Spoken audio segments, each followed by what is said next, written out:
All right. So we've had this discussion in real estate for a while, ever since we kind of realized that we were running out of housing units across the United States. I mean, some people quote a figure of 7 to 8 million units less than we need in the United States at this point.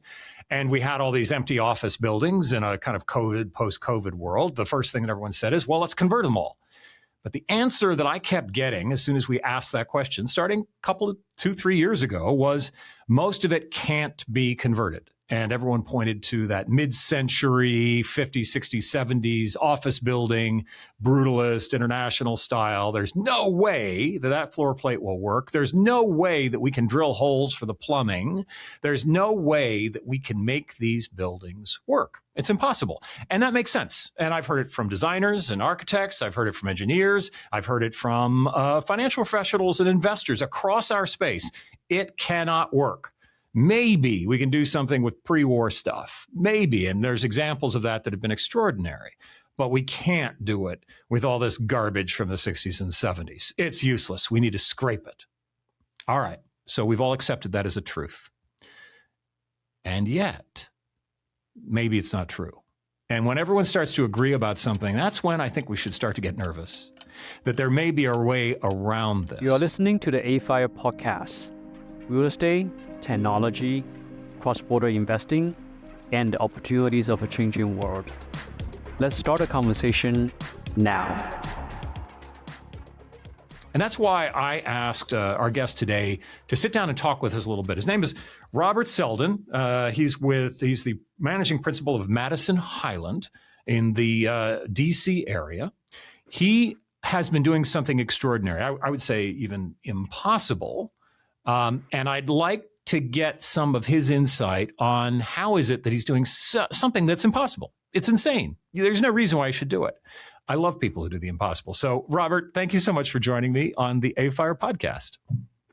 Thank you for having me. Hopefully, we'll have some good information to share. All right. So, a week ago, Robert was good enough to let me walk around and tell the story of one of the projects that he's been working on, which is called the 3 Collective, which is a group of office buildings in Northern Virginia that were built, quite a while ago, but in, the second half of the 20th century. And yet he's turned them into apartments. Tell me a little bit about the story of 3 Collective, because I think it is darn weird, especially given that everyone has told me that what you just did was impossible. Well, yeah, no, I would say there's a lot of misinformation in the marketplace about the complexity of what it takes to take an existing very high quality physical plant and transform its interior for a different use. So 3 Collective were, as you said, they were 3 office buildings built between 1971 and 1982, 3 miles from the Pentagon. And from our perspective, they are the ideal substrate for multifamily housing. They are 16 stories tall. They've got terrific views. They've got tall ceilings, big windows, open floor plans. They lay out actually quite well for what you would describe as loft style housing. A lot of the things people say, oh, the buildings need to be a certain width, a certain length. We found that really isn't true. And that our buildings are 100 feet wide by 175 feet long. Today, if someone were to be drawing an apartment building from scratch, they might do a 70-foot wide building. And so they wouldn't even look at something that's 100 feet wide. But we found that, depending upon where the core is situated, that actually may be the ideal dimension.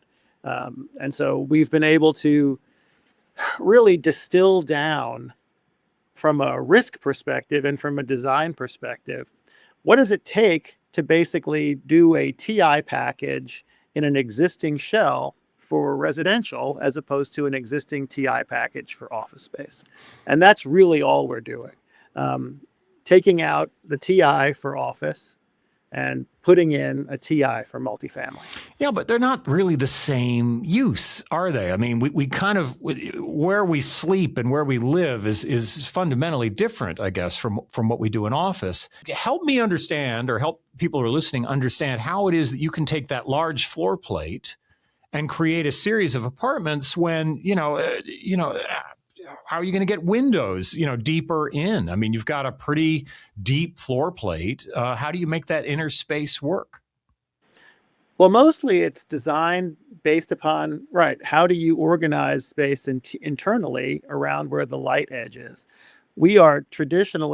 Most people traditionally think that apartment units should be organized horizontally along the light edge so that each of the rooms are arranged sort of bedrooms next to living rooms, next to bedrooms.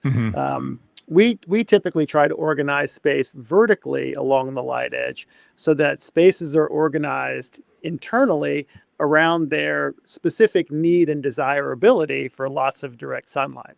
Office buildings have much, much larger windows, typically in much taller ceilings than traditional multifamily buildings. That sort of bright space is perfect for living rooms. It's perfect for kitchens. It may be less appealing for where you sleep. So we tend to organize where the sleeping is behind the living space as opposed to next to it.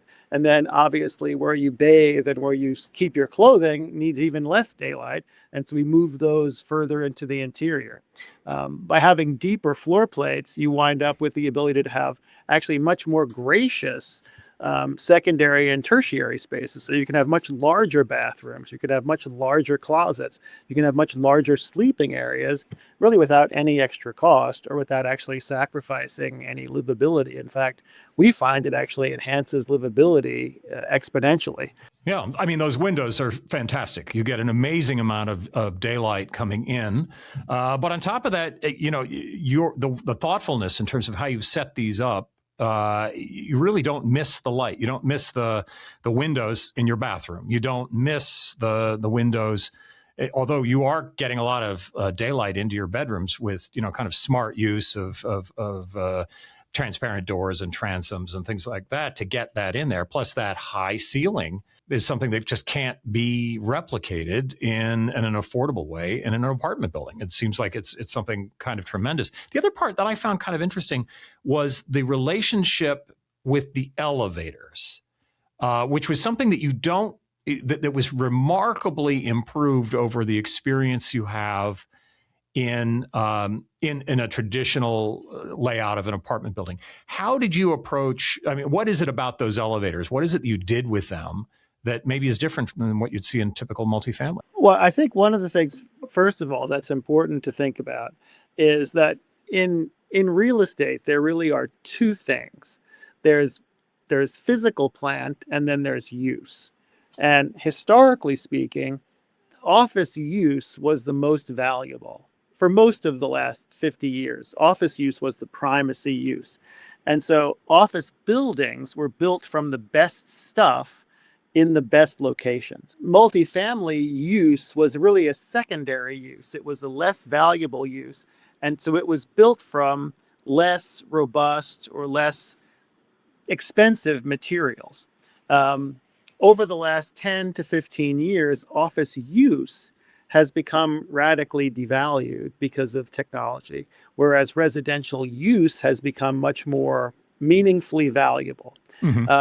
And at some point, the investment world and the development world and many of the other constituent components of real estate conflated the idea that the office building itself didn't have any value, when in fact it was just the use. So if you start with an office building, you are getting much higher quality windows. You're getting a much higher quality frame. You're getting a much higher quality and much more parking. You're getting much better elevators. All of the things that office buildings typically had that wood frame, which is our typical competition, doesn't have and could never have and could never compete with. So in a traditional, and compared to Free Collective, most of our competition there is a 4-story wood frame building with a 2,000-pound, hydraulic elevator, the kind that goes, clankety, clankety, clank as it goes up. We have 3 3,500-pound test Otis, high quality, high speed office elevators that we would never be able to, under normal circumstances, include in a multifamily building, especially at the rental rates that we're achieving. So when our consumers come, because the consumers are smart and they're able to discern something is physically better than something else. So when they come to our building, they see, oh, wow, I don't feel the building moving when I'm walking. I don't hear the elevators like sort of slamming into the sides. Everything feels like a much better experience because we started from a much better substrate. And then all we had to do beyond that was put in some sheetrock and finishes, and you wind up with a better outcome. And it really, you walk in and you just feel different. It's absolutely, and you may not be able to put your finger on it, but you certainly feel it in terms of, you're right, the quality of the materials, the quality of the mechanicals. And it's not like you had to replace everything. You were taking that was already there and already functioning and just putting it in a different context. And it sounds like you had so many elevator banks that you could even use one of them for risers, in terms of getting electrical, et cetera, up into the building in a better way. How did that work? Well, that's right. Well, and that's an important thing too. I think one of the things that has made it difficult for the investor community in some respects to embrace a conversion strategy isn't so much that the conversions don't make sense or that they're inherently risky, none of which is true. It's that there isn't a unified and sort of universally accepted scope of work that constitutes what a conversion is. And so it's a really wide diversity of potential inputs and outcomes. Our goal is to be able to buy the highest quality physical plants we can at the lowest price possible, and then keep as much of what we bought as possible so we don't have to replace it twice. And truthfully, since what we're buying is typically better than what you could have afforded to make in the first place, you don't want to get rid of most of it. Mm-hmm. So office buildings as a machine were designed for twice as many people as residential buildings. That's just the way building code works. Office buildings are 1 per 100 square feet per person. Residential buildings 1 for 200. So office buildings have twice as many elevators as apartment buildings would. They have twice as much parking as apartment buildings normally are allowed to have. But you don't need that many. So what do? Because we don't want to have to cut the slabs in places to change the structure. Right. We can just take 3 of the elevators, drop them to the lowest level of the garage, transform one of the shafts into our trash chute, and then use the other 2 shafts for primary air intake into the building and also to run our vertical line stacks for all of our MEP. So by taking advantage of what the building already had, we not only save cost, we save time, and we don't have to change the inherent nature of what we've purchased. It really is striking when you think about it, because the conventional wisdom, that we all share is that, okay, rehabs when they work are really pretty great. There's a lot of advantages to that, but you never know what's going to happen until you open up the walls. But it seems to me that with at least the projects that you're working on, what's behind the walls. It's almost like you don't have as many surprises as you would with some of the older buildings. And we're talking about a building that might be as much as 70 years old, and yet you kind of know what's there. It's pretty straightforward. Well, that's right. I mean, modern office buildings, and that's modern with a capital M from an architecture perspective, really are just columns, slabs, and skin and core. And those are the components that are basically fixed.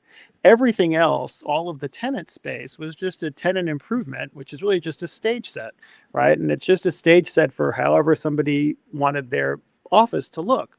But the office buildings themselves, because in a modern context, were built and designed to be able to be transformed, right? It wasn't designed that transformation was supposed to be difficult. It was supposed to be simple. So that all you had to do was take out the law firm's TI package and put in the advertising agency's TI package. All we're really doing is taking out the government office TI and then putting in a new TI for apartment use. You had an interesting benefit from using a government building that was mostly government, is the parking. So tell me about the advantage that you discovered, or that you've been able to take advantage of, in terms of the parking situation in this project. Well, one of the interesting things about the apartment business, and actually this is just one of the one of the ways that we think about the business is how do you hack the value chain and the value creation chain? Because if you are buying land at market, if you're designing at market, if you're building at market, it's really hard to make money, right? You have to hope that something exogenous occurs, either a ton more people move to the area or cap rates go down. And everybody is really building the same product for the same consumer. And that actually is, to me, the most interesting thing. And the question is why? Mm-hmm. So on one respect, it's in response to lender objectives, right? The apartment business is in many ways a lender-driven business. And so you're given a lender checklist of things that they expect to see. And what they're looking for is for your building to be as much like your competitors as possible, because they think as long as that's true and you're getting the same rents, their loan is secure. Right. That is not a good way to make money. It's a good way maybe for the lender not to make a bad loan, which is important. The second piece is that in the apartment business, you frequently are dealing with exogenous requirements, which are impacting what it is that you're making. And in the Washington area, the biggest exogenous requirement is how much parking municipalities allow you to have. Because most of the jurisdictions want to encourage transit use. They say, now you can't put in as much parking. A good example, Arlington County, which is across the street from our Skyline project, the most parking you are allowed to have in an apartment building is 1 1/8 spaces per unit. So if you know that you can't have more than 1 1/8 parking spaces per apartment, you're probably only going to be making small 1-bedrooms. Right. And lo and behold, that's what everybody makes. So all of the new supply that comes online isn't necessarily accreting value. What it's doing is diluting the value because it's all competing for the same customer. So a small component in a small finite universe of demand. At Skyline, we had 2.8 parking spaces per 1,000, which actually isn't enough for office, really. But it's twice as much parking as you'd otherwise ever be allowed to make in Fairfax County, where we're located.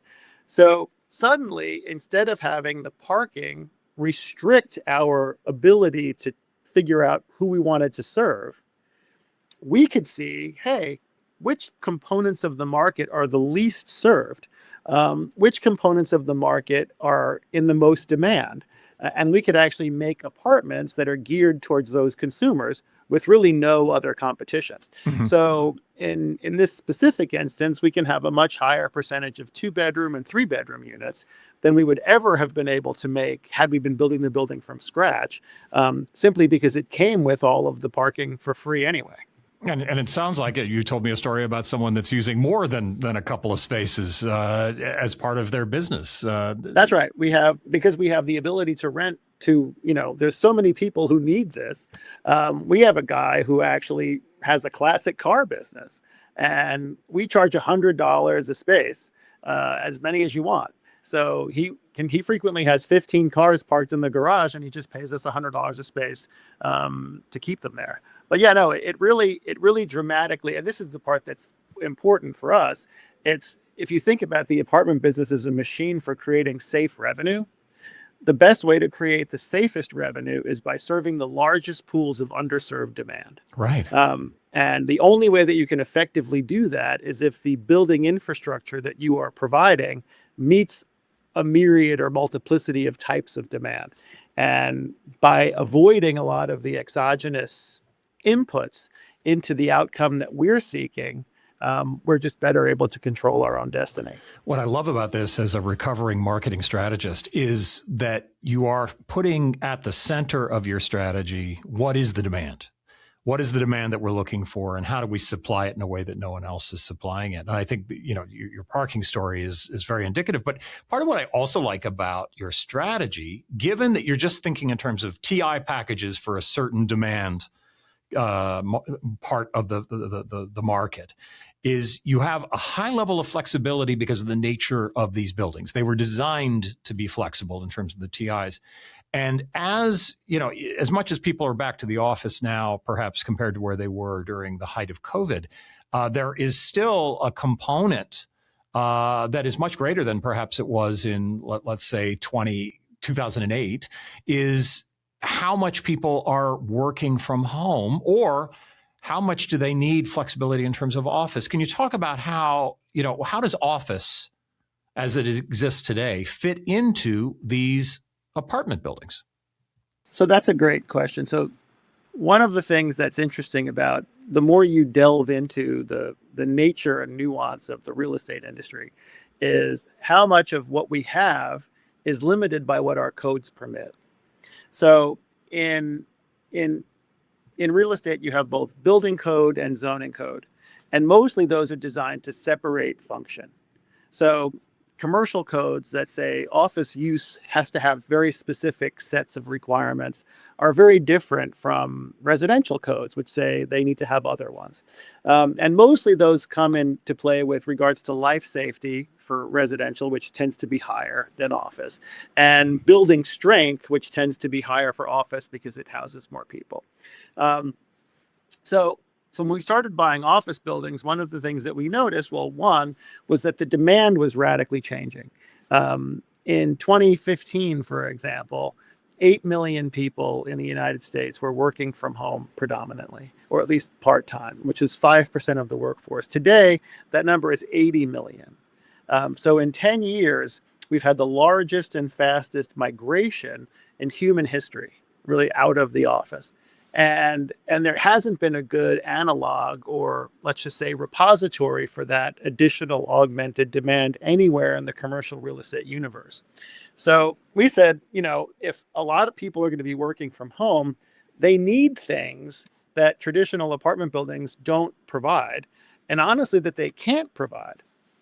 Number one, they can't provide strong enough floors to hold filing cabinets, right? That's just not something that apartment buildings have.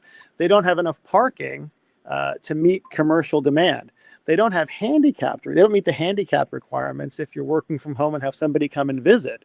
And so you don't have handicapped toilets, things like that, which are really fundamental to how office buildings were designed. Apartment buildings just can't meet. But by starting with an office building as your base collateral, you get all of that day one. And then all you really need to do is layer into it the multifamily functionality. And suddenly you have much, much more ability to serve customers in a way that you really couldn't before, which is meaningful. Well, and you're also able to provide a meaningful package of amenities for those that are working from home, including a professional podcast studio, including makerspace, postage and mailing for those that have businesses where they're sending out. I mean, there's a lot of things that an office building can provide, to your point, that an apartment building can't. I also thought it was fascinating to walk into one of your units that could be swapped either way. It could be an office for 3 to 6 people. It could be a nice apartment for someone, without really having to make any big changes. And the zoning allows you to do that. Yes, the zoning and it has been built for that. Right. Our goal is to make the nicest possible places that people can live in, and give those units additional functionality so that they can better serve whatever the customer wants to do with the space. They should be allowed to do. And so, our units are legally permitted to be not just places to live, but places to live and work, or just places to work. And then what you learn through that process is that the ability to transform from one use to the other is simply just bringing the furniture that you need. So there's a couple things here that I would love to make sure we touch on before we finish out. And that's really more the financial component of this, and how this pencils out. It seems to me that from a conversion standpoint, you have the opportunity to perhaps deliver faster, which obviously speed and money are very much related. But, how are you able to deliver units at an affordable price point that it sounds like it's very competitive? What does it look like what do the numbers look like in terms of what you're doing here? Honestly, they are much more attractive than anything we were ever able to do from the ground up. We are starting with, if you think that we're starting with a high quality physical plant that we could never have otherwise afforded to construct, and we are buying it normatively for lower than what the land price itself would have been, that's giving us a meaningful advantage. And the reason that they're so inexpensive is because people think that because the use has been devalued, the building has been devalued. And because there's a significant arbitrage in knowledge of how to transform it, not a lot of people know that it's just not that hard. So hopefully they're not listening and we're not teaching too many people too many things. But you're right that the goal in the development business has always been, how do I deliver high quality quickly for low cost? And so by focusing on thinking about this as a TI package, we've basically been able to distill the conversion process down into what is ostensibly 15 trades, 9 of which we are doing on a design build basis with a repeatable cadre of subcontractors. So we wind up with a very, very high degree of cost certainty, really in the first week of diligence. We know more or less what 82% of the scope will cost the first week that we put a building under contract. And then it's just a question of designing to a highly standardized execution, which gives us not only speed, but much higher quality. Because the more that you can limit the variability, the more quality that can be imbued quickly. Mm-hmm. But what we found is, at least in our normal schedule, we think of the conversion process as 2 components. One is site prep, and the next is construction. So our site prep is removal of all of the unnecessary partitions. We're keeping the skin, the slabs, the stairs, half of the elevators, the common hall baths, and the mechanical rooms, taking everything else out. We'll then do layout, draw the units on the floor, GPR to locate where all the rebar is, and then we do our core drilling. An apartment itself is either 14 or 18 holes. That's it. That whole process in one building typically takes 4 months, and you can do all of that before you get your building permits. From that point, we begin what we would describe as vertical construction. And we start with our risers, mechanical, electrical, and plumbing, and then putting in metal studs and sheetrock.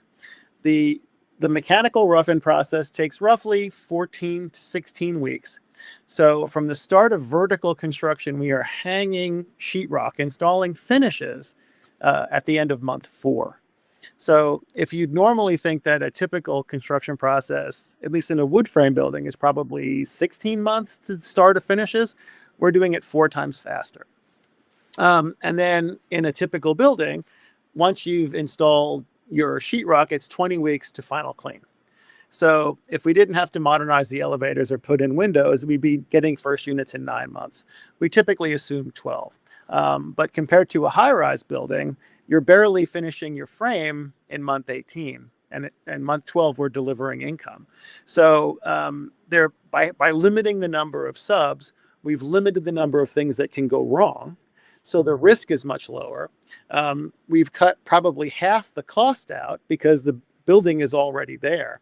And then we are getting revenue much faster than we would ever be able to get, and with a much higher degree of predictability, because most of the risk in construction, as everybody knows, is in the ground. And we are starting construction day 1 in a dried-in shell. It is astonishing to me. You add all that together, and what you have is the ability to deliver a superior product at the same price point, if not better, than all your competition that's sitting in these, 3 or 4 story wood frame. Oh yeah, no. Our hard cost is less, at least in the 5 ones that we've completed, is less than what it would cost to build a surface parked, vinyl sided 3-story garden walk up. And like at Skyline 3 Collective, we've delivered 675 high-rise units with 1,400 underground parking spaces. How fast is the lease up? We've been getting about 30 a month, which is pretty good, considering that we started in the winter. But a lot of that also just goes to the things that we think about. By targeting underserved pools of demand, we have more customers who need our product than can currently be served. By doing things like putting in overhead lights in apartments, which for some reason nobody does, we're able to lease the apartments after work in the winter. If you think about seasonality in apartments, a lot of it is just that if you're renting apartments and people can come at 6:30, is it light out or not? And if you can't turn the light on in the unit, how can they rent it? So little things, but by thinking a little bit more expansively about how does the consumer interact with the space, and give them better options that they can't find elsewhere, and hopefully do it for a competitive price, it's hard to lose. But at the end of the day, right, if people have gone into this thinking conversions are risky, costly, and take too long to do, what we found is in fact the exact opposite. It's fascinating to me. And I also think even for folks that aren't doing conversions, for us to think about real estate in a consumer-focused way, like pretty much any other business out there, for us to maybe go to school on marketing and thinking about how do you make the most compelling value proposition to the folks that are going to be giving you that income, how we look at that and not assume that what they want is exactly what we've delivered to them for the last few decades.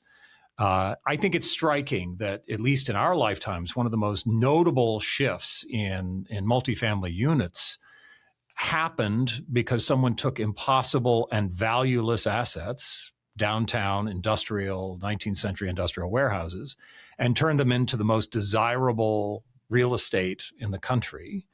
And that happened in a very similar way, in that you had these buildings that no longer were making money. And everyone at the time, back in the 1960s and into the 70s, felt that this was not inhabitable. And people were seriously talking about scraping all of Soho. That was a thing. And now we build stuff brand new to look like it's, somewhat 19th century warehousey looking.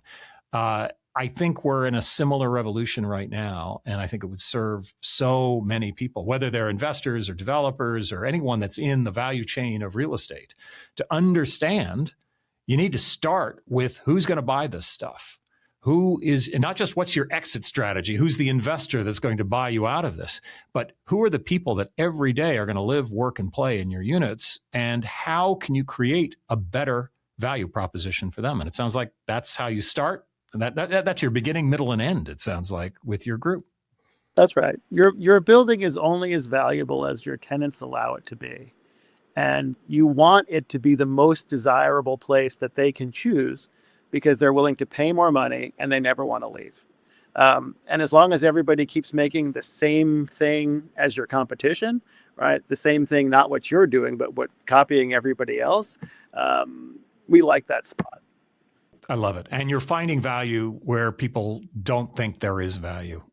Even a brutalist office tower can be turned into something that is more desirable and more valuable. So, just fantastic to see that. Well, we've been speaking today with Robert Seldin. Of course, he's the managing principal at Madison Highland, who's been really incredibly successful with his 3 collective project in the DMV.